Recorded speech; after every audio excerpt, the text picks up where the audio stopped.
Meu nome é Ademar, tenho 64 anos e sou natural do município de Barreiras, na Bahia. Hoje eu tenho um pequeno comércio na cidade, mas durante muitos anos fui caminhoneiro e rodei por esse Brasil todo. E cheguei aí até Paraguai, Argentina e Venezuela de vez em quando. Durante minhas viagens eu vi muita coisa estranha, do tipo que deixaria qualquer valentão tremendo na base. Mas uma delas me fez abandonar de vez a boleia e abrir o mercadinho que hoje eu tenho. Durante muito tempo me senti desconfortável em contar essa história. Mesmo hoje, depois de mais de 20 anos do acontecido, eu sinto um nó na garganta e um arrepio quando recordo. Mas acho importante que as pessoas saibam que existe muito mais coisas nessas estradas que não se podem explicar. Muito terror antigo, criaturas tenebrosas e obscuras, muito perigo, e o sobrenatural caminha pelos acostamentos de formas tão estranhas que nem a mente do escritor mais criativo poderia imaginar. Tudo começou no final dos anos 90, em 1998, para ser mais exato. Era uma época difícil, mas cheia de esperanças. Eu tinha recebido uma carga de boi, que deveria levar até o frigorífico. Como era uma carga viva, tinha que ser levado com todo cuidado. O plano era sair na madrugada de quinta-feira do interior do Mato Grosso e rodar até o destino, sem parar, chegando no sábado pela manhã. Pausa só para abastecer e descansar algumas horas ao meio-dia, horário em que devia parar numa sombra e refrescar os animais, já que o sol é muito quente e havia o risco de poder perder alguma carga para o calor. Tudo correu bem no começo, o valor acertado, a rota traçada e com o caminhão carregado. Eu peguei os animais e segui viagem. Para quem não conhece, no interior do Mato Grosso, tudo é distante. As cidadezinhas mais próximas ficam a 100, 200, 300 quilômetros de distância uma das outras, e as estradas até hoje são precárias. Então, imagine na época. Era picada no meio da mata, cercado de floresta, ponte de madeira improvisada e caminho cortado por dentro de aldeias e fazendas. Sem contar as balsas que a gente pegava para passar pelo meio do rio e chegar na outra margem para seguir caminho. É importante dizer que ninguém queria rodar aqueles dias, por causa da quaresma, e principalmente naquela data, já que cairia numa sexta-feira 13. Eu mesmo não aceitaria o serviço, mas o valor era alto, bem mais do que o frete normal, e isso encheu meus olhos. Mas sabia que eu passaria por uma das piores experiências que um ser humano poderia passar. Na data e horário combinado, eu entrei no bruto, liguei meu rádio, coloquei o modão e parti atento, mas não sem antes rezar pedindo proteção para Deus. Sempre fui muito devoto de Nossa Senhora. Vinha de família católica e sei que isso me ajudou, pois foram muitos livramentos durante meus muitos anos de estrada. Eu escapei de assalto, de acidente, de animal que aparece do nada da pista. Tudo o que vocês puderem imaginar, eu já fui livrado, e tenho certeza que foi a graças à proteção da Nossa Senhora e do Menino Jesus. Tinha até a imagem deles no porta-luvas, imagem que ainda guardo no meu mercadinho. Eu ia viajar sozinho, de companhia, só um papagaio chamado Parreco, um bicho de boca suja que sempre me fazia rir quando dava para começar a xingar. Quando alguém entrava na cabine, ele sempre recebia a pessoa com um "Bora viajar, bicho feio". Eu tinha ensinado a ela como forma de fazer troça com meus colegas de viagem, já que nas rotas mais longas era comum ir em dupla. A madrugada estava meio fria, uma neblina leve cobria o caminho, me fazendo redobrar a atenção. Mas, à medida que o sol foi tomando conta de tudo, A temperatura foi subindo e o dia clareando, levando a névoa embora. Na quinta-feira, tudo correu bem. Era um dia 12 e eu, como sempre fui muito supersticioso, já sentia que no dia seguinte ia precisar de proteção redobrada. Por isso, parei em uma igreja numa dessas cidadezinhas no caminho e peguei um pouco de água benta, já que a sexta-feira 13 tudo pode acontecer e o seguro morreu de velho. O dia correu bem, tudo normal. A temperatura estava agradável e decidi nem parar ao meio-dia. Apenas segui meu caminho, calculando que se rodasse direto, poderia chegar ainda na madrugada, ao invés do sábado de manhã. Estava bem descansado e alimentado. Não teria risco de dormir no volante. Já tinha feito esse tipo de maratona antes e estava tranquilo quanto a isso. Foi aí que tudo começou. Era madrugada de quinta para sexta, por volta das 3 da manhã. O tempo, antes ameno, esfriou de repente e meu rádio parou do nada. Só pegava estática em todos os canais. Achei estranho, pois já havia passado por ali e isso nunca aconteceu, mas me apeguei a Deus e segui orando.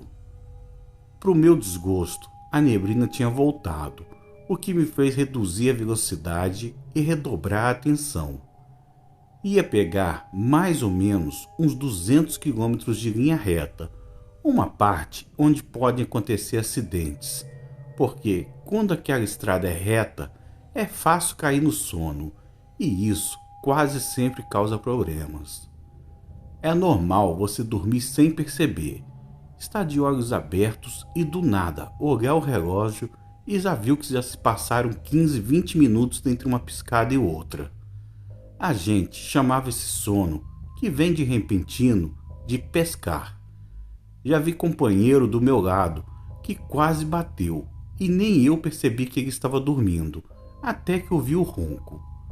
O coitado dormiu mesmo estando de olho aberto e deixou o caminhão ir para a contramão. Na hora, eu segurei o volante e ele se assustou acordando, mas graças a Deus o susto não causou nenhum acidente. É uma coisa aterrorizante de se ver, um monstro de aço de 20 toneladas sem controle. É a receita mais certa da tragédia. Comecei a rezar em voz alta, para que não acontecesse comigo, e os bois lá atrás, que até agora estavam em silêncio, começaram a mugir, como se me acompanhasse na oração. Era um mugido estranho, quase um lamento, um choro, algo que nunca tinha ouvido antes e que me deixou todo arrepiado. Tirei do porta-luvas a imagem de Nossa Senhora e do Menino Jesus e coloquei no painel, pedindo por proteção. Foi aí que eu olhei o acostamento e vi uma mulher caminhando na direção oposta. Ela estava toda de branco e apontava para o lado, como se quisesse me mostrar alguma coisa. Não parei, apenas tentei ignorar. Mulher de branco na madrugada, numa beira de estrada, com certeza não é algo desse mundo. Ainda mais ali, onde só tinha mato e pista. Segui rezando e olhei o relógio. Eram 3:03 da madrugada. Dizem que essa é a hora das assombrações, e eu, depois do que passei, não duvido.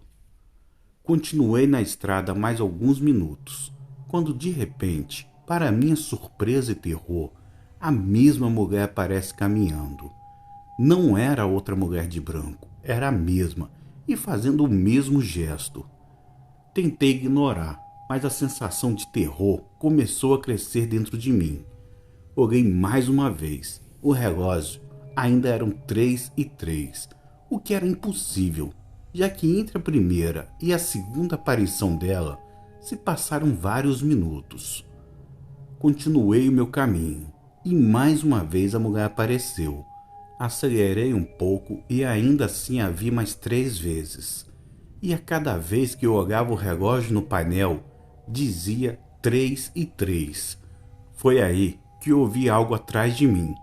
Era o Parreco, meu papagaio, que dizia: "Bora viajar, bicho feio." Coisa que ele sempre falava quando alguém entrava na boleia. Me arrepiei inteiro, mas não virei nem olhei no retrovisor.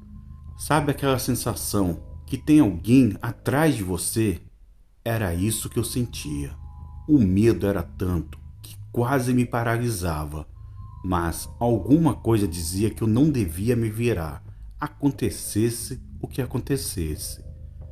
Parreco continuava falando.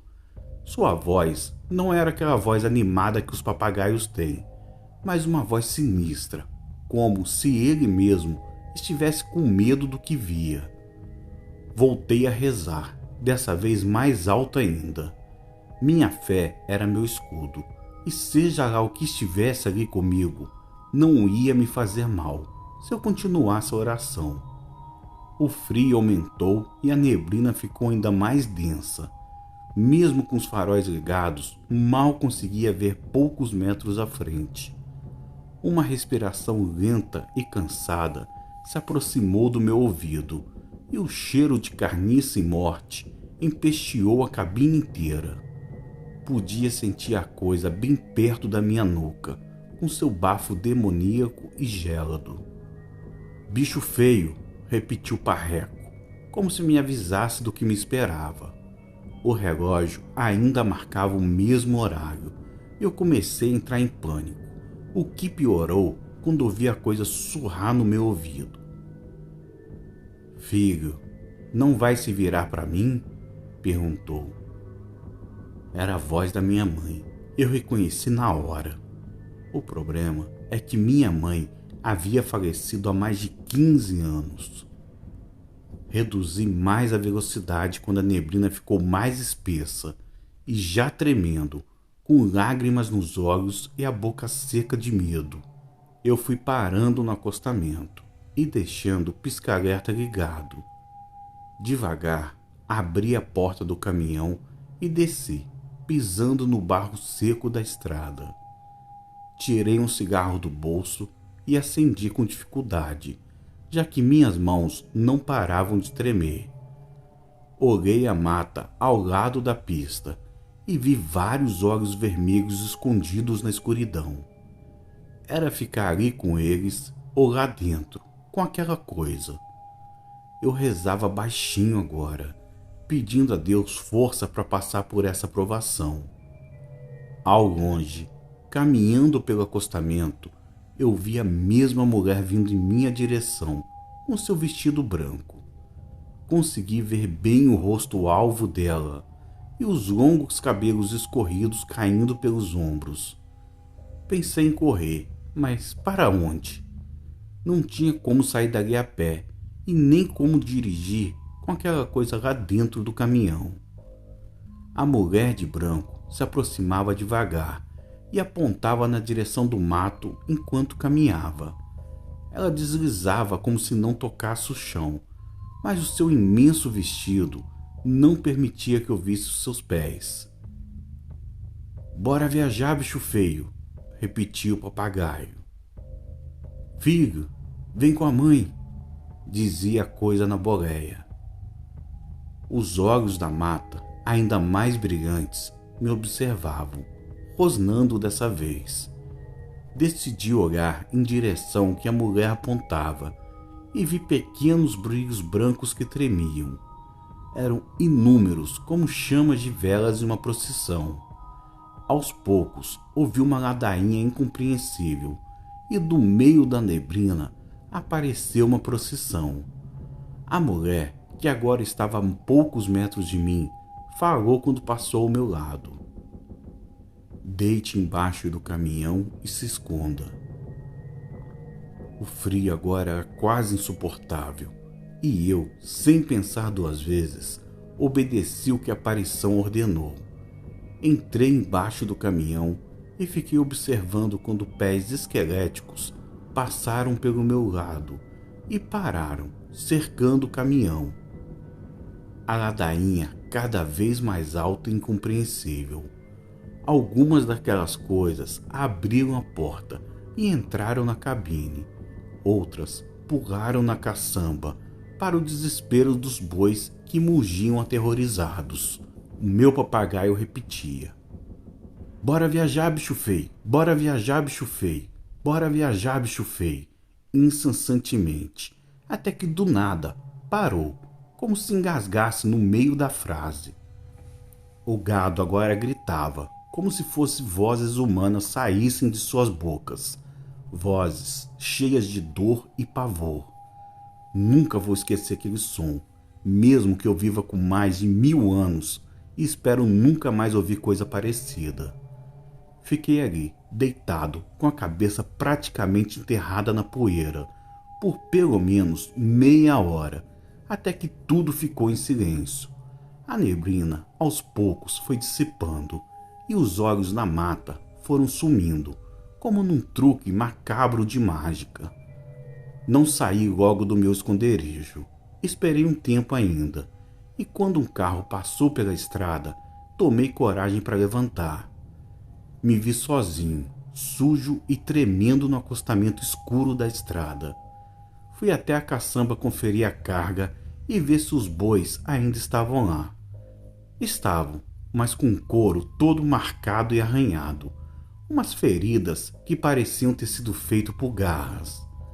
O sangue pingava dos cortes, e eles, agora em silêncio, tinham os olhos vazios, como se olhassem para o nada.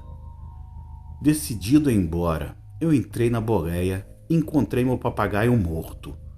O relógio marcava 3h14 e o rádio, de repente, ligou sozinho, tocando uma moda de viola no último volume, o que quase me fez grudar no teto com um susto. Liguei o caminhão e segui ainda rezando, pedindo a Deus para que a jornada maldita terminasse logo e que tudo ficasse bem no final.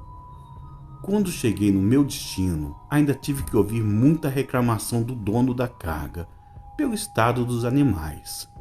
Eu não disse nada, afinal, quem acreditaria? Apenas aceitei o desconto do pagamento e voltei para casa, agradecido a Deus, a Nossa Senhora e ao menino Jesus por ter me livrado de mais essa situação. Depois disso, me desiludi com a profissão. Vendi meu caminhão e abri um mercadinho. Nunca mais voltei a trabalhar e durante a quaresma, hoje, eu sempre fecho meu negócio, dou férias para os meus empregados e vou para o litoral da Bahia. Até hoje me pergunto o que aconteceu aquela noite, mas prefiro ficar sem saber. Certas coisas é melhor não mexer. De tudo isso, o que eu mais lamento é a morte do meu companheiro, o papagaio parreco. Que força terrível é capaz de matar um animal de medo. Não sabemos e a ignorância, muitas vezes, é a maior bênção que uma pessoa pode ter. Obrigado por contar o meu relato. Uma boa noite.